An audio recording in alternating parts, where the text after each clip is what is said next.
Let's quickly revise 9th standard ICSE Physics Chapter 1 Measurements and Experimentation. Measurement of time and simple pendulum.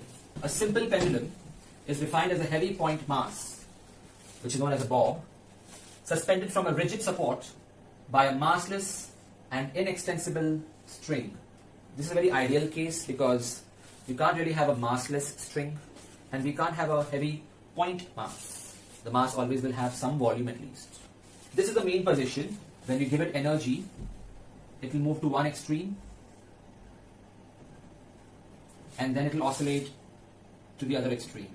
So from here to one extreme to the other extreme and back to the main position is called one oscillation.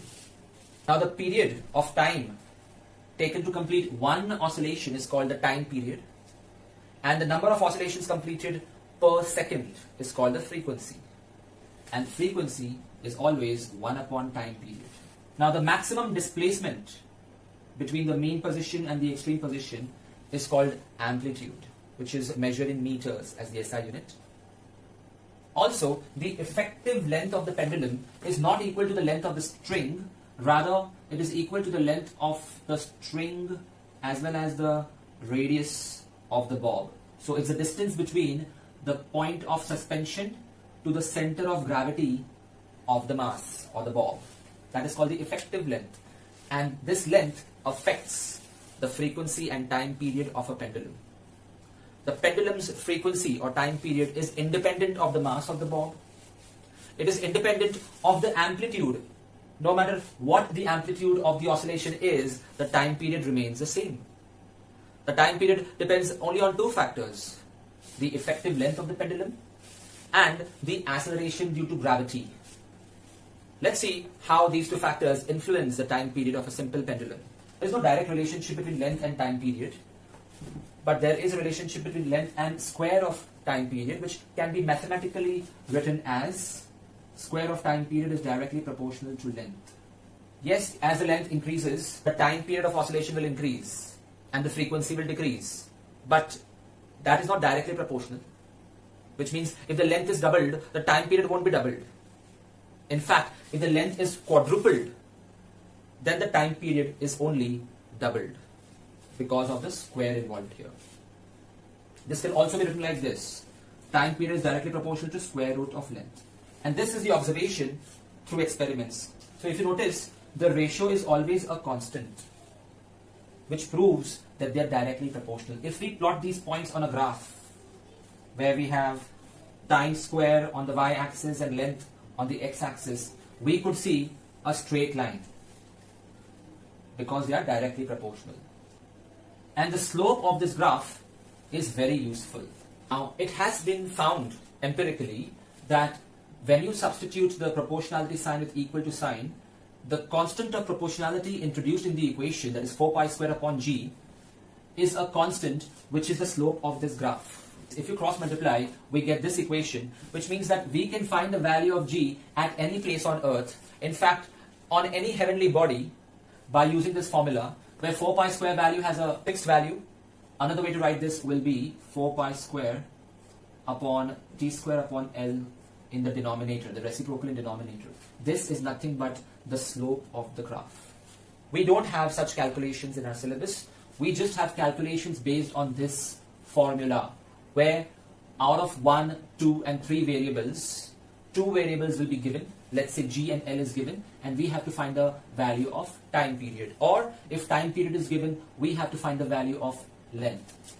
And clearly from this equation we can see that the time period depends on acceleration due to gravity. Time period is inversely proportional to the square root of acceleration due to gravity.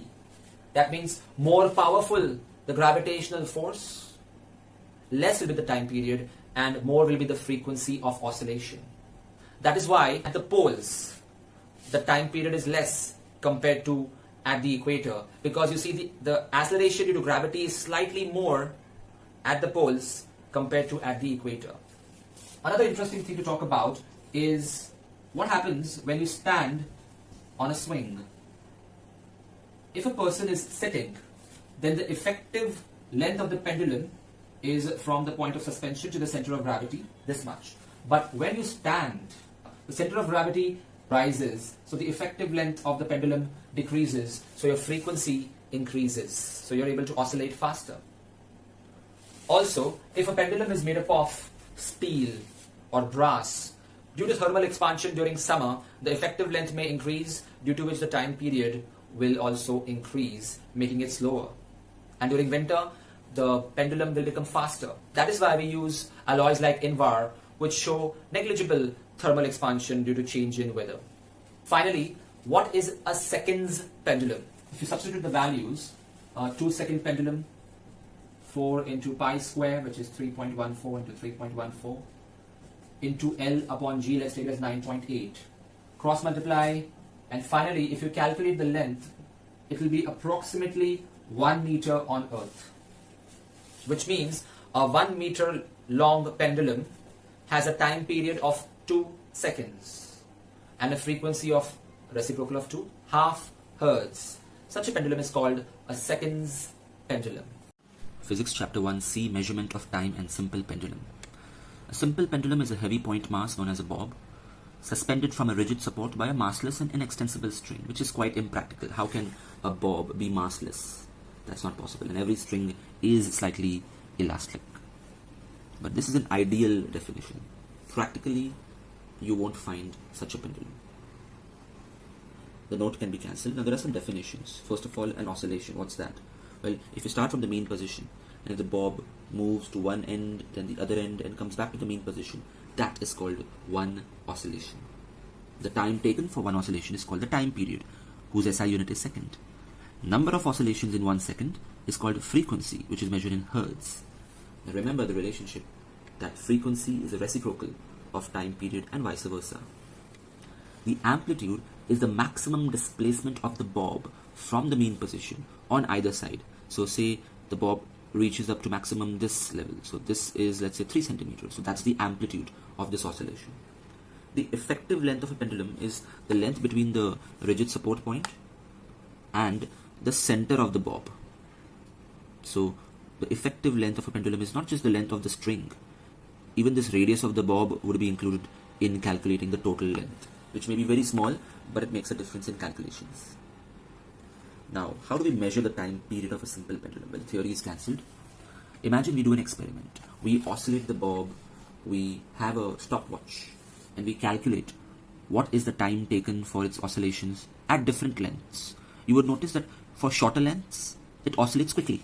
The time period is less. But longer the length of the pendulum, more time is taken per oscillation, less is the frequency. So there is some relationship between the length of the pendulum and its time period, which can be seen with the help of this data which we got from an experiment. Clearly, as the length is increasing, the time period, that is the time for one oscillation, is also increasing. Ideally, we take the time for 20 oscillations and divide it by 20. This will increase the accuracy of our data.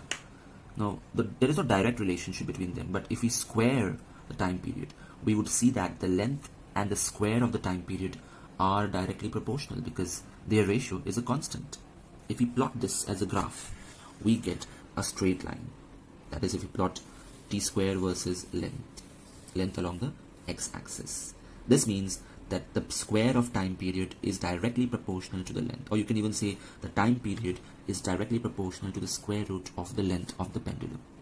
For any graph, we can calculate the slope, that is how steep it is. The formula is y2 minus y1 upon x2 minus x1. But we won't have any such numericals, so just understand that the slope tells us how steep the graph is. If the graph is very steep, the slope is higher. But what is the use of such a slope from graph? Well, scientists have discovered that this slope is constant at any place, and it's always equal to 4 pi squared upon g, which means if you know the slope, and we know the value of pi, right, then we can calculate the value of g, that is acceleration due to gravity. So remember this formula, g is equal to 4 pi square upon the slope. Understand that this is slope of t square versus L, whereas here we've got L upon t square, which is 25. So if you want slope of t square versus L, it will be 1 upon 25. Also, this is in centimeter per second squared. So the answer won't be in SI unit if you use this value. Next, the factors affecting the time period of a simple pendulum. First factor is already known. The time period depends on the effective length of the pendulum. Remember the word effective. And it's not directly proportional to it. It's directly proportional to the square root of it. But yeah, as the length increases, the time period will increase. That is why the pendulum clock has pendulums made up of invar. Because during the summer weather or the winter weather, this metal, this alloy called invar, won't increase its length much. If you use something like brass or steel, well, it will expand or contract due to changes in temperature, which will change its effective length, and you won't get an accurate answer with the help of this pendulum clock. For example, in winter, the effective length will decrease, it will contract, and so the time period will also decrease and the clock will become faster. During hot weather, it will expand, and so the time period will slow down, and so will the accuracy of the clock change. Similarly, while swinging on a swing, if you stand up, you are effectively decreasing the effective length of the pendulum. So that means you will swing faster. The time period is also inversely proportional to the square root of g. That means more the force of gravity, less is the time period. The time period does not depend on the mass or material of the bob, and it does not depend on the amplitude, which is surprising. That means even if the pendulum is swinging a lot or it is swinging less, the frequency of oscillation will remain the same. So if you combine all these factors, you get this formula, which is useful for numericals. So learn this formula. Now remember, the value of g is not constant on earth everywhere. So the time period will also change. That is why pendulum clocks are no longer used. If a pendulum has a time period of oscillation equal to 2 seconds, it is called a seconds pendulum. So if you plug in those numbers here, time period of 2 seconds, pi is 3.14 and g is 9.8 meters per second, and calculate, you will see that the length of such a pendulum on earth will have to be around 1 meter approximately. Hi students, this is AJ sir. If you like this video, press the like button. If you would like to enroll for my online test series or online lectures, email me or message me on Instagram. Check the description for more information.